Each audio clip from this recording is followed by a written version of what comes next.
कनक उठ बेटा, ये ले पैसे। क्या बात है माँ, आज बिना मांगे ही पैसे दे रही हो?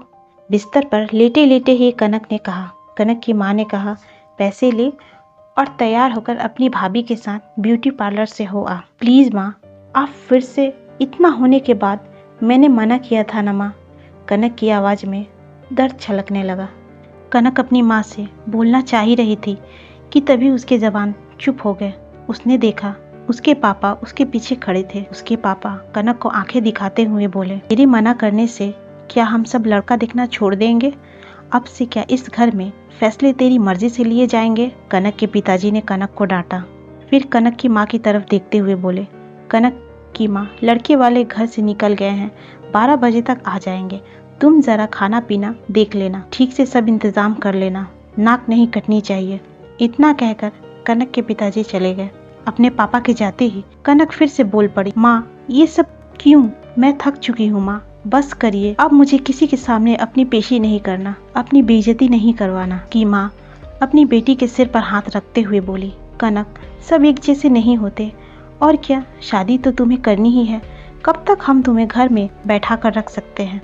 जाओ भाभी के साथ पार्लर से हो आओ। ठीक समय पर लड़के वाले आ गए। औपचारिकता के बाद लड़के के पिता ने कहा, अब जरा लड़की को दिखा दीजिए। कनक की माँ शांति जी कनक को ले आई। हल्की गुलाबी साड़ी पहने कनक हाथों में ट्रे लिए धीमे धीमे कदमों से आई। देखने में तो बहुत सुंदर लग रही थी, लेकिन कनक को देखते ही लड़की की माँ ने सबके सामने, ये तो काली है, कह दिया। उसी पल कनक का मन किया कि वो वहाँ से उठकर चली जाए, पर अपने पिताजी के डर से अपमान का घूंट पीकर बैठी रही। सबका मुंह उतर गया। कनक के पिताजी ने कहा, बहुत गुड़ी है मेरी बेटी, घर का सारा काम करती है, खाना पीना, बुनाई कढ़ाई सब में निपुण है। देखिए भाई साहब, आज के ज़माने में तो ये सब मायने नहीं रखता, खाना तो नौकर भी अच्छा बना लेते हैं, हमें तो गोरी बहू चाहिए, माफ़ कीजिएगा।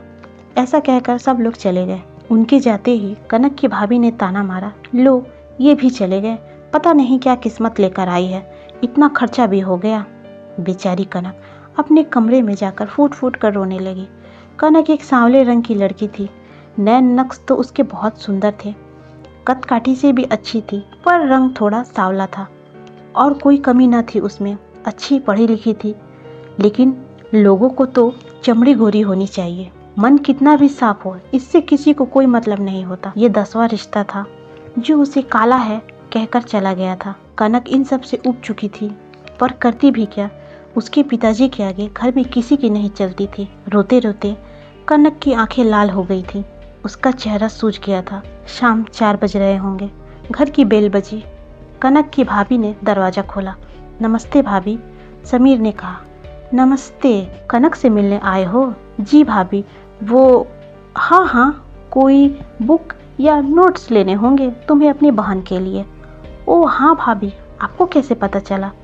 मुझे तो तुम्हारे सब कारनामे पता हैं। क्या भाभी, मैं ठीक से सुन नहीं पाया। अरे कुछ नहीं, जाओ ना, कनक अपने कमरे में है, अकेले। कनक ने अपना कमरे का दरवाजा बंद कर रखा था। समीर ने नॉक किया। अंदर से कनक ने कहा, माँ मुझे भूख नहीं है, मुझे खाना नहीं खाना, आप प्लीज़ यहाँ से जाइए। अरे मैं हूँ समीर। समीर? इस वक्त? कनक ने अपना चेहरा पूछा, बाल ठीक किए, फिर दरवाज़ा खोला। क्या हुआ? कुछ नहीं, तबीयत ठीक नहीं। मुझसे झूठ मत बोलो, मैंने देखा मेहमानों को जाते हुए। समीर ने कहा। समीर, इस वक्त मुझे अकेला छोड़ दो प्लीज़। नहीं छोड़ूंगा, दोस्त हूँ, क्यों छोड़ूं? समीर मजाक मत करो। मैं मजाक नहीं कर रहा, अंकल से मैं बात करता हूँ, ये सब बंद कर दे। वो जानते नहीं इससे तुम्हें कितनी तकलीफ होती है। पागल हो क्या? मेरे पापा का गुस्सा तुम नहीं जानते, मेरी उनसे बोलने की हिम्मत नहीं होती और तुम जाओगे उनसे बात करने। आई लव यू कनक। कनक ने चौंक कर देखा। क्या कहा तुमने? कनक, आई लव यू। मैं तुमसे बहुत प्यार करता हूँ, और आज से नहीं, कई सालों से, जब से तुम मेरे घर आती थी पिंकी को पढ़ाने, तब से आई लव यू। तुम्हारा दिमाग तो ठीक है?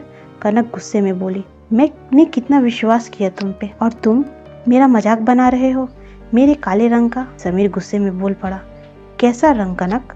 इंसान की सुंदरता उसके शरीर से नहीं, उसके मन की भावनाओं से होती है, और मेरी नज़रों में तुमसे ज़्यादा सुंदर कोई और नहीं है। मैं तुम्हें सच्चे दिल से चाहता हूँ। कनक, मुझे नहीं पता तुम मेरे बारे में क्या सोचती हो, पर मैं एक बात जानता हूँ, मैं अपना सारा जीवन तुम्हारे साथ गुजारना चाहता हूँ, तुमसे शादी करना चाहता हूँ। इतने दिनों तक चुप था तो इसलिए कि मुझे डर था कहीं तुम मेरा प्यार ठुकरा ना दो, पर अब और नहीं, और अपमानित होते हुए मैं तुम्हें नहीं देख सकता।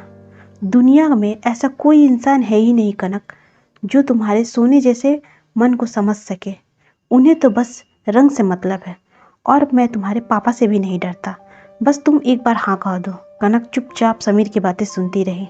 समीर फिर बोला, कोई ज़बरदस्ती नहीं है कनक, और ये ना समझना कि मैं तुम पे कोई एहसान कर रहा हूँ। तुम ना भी कह सकती हो, और तुम्हें कहने की भी ज़रूरत नहीं है। कल पार्क में मैं तुम्हारा इंतज़ार करूँगा। अगर तुम आई तो मैं इसे तुम्हारी हाँ समझूंगा, और अगर नहीं आई तो तुम्हारी ज़िंदगी से हमेशा के लिए चला जाऊँगा।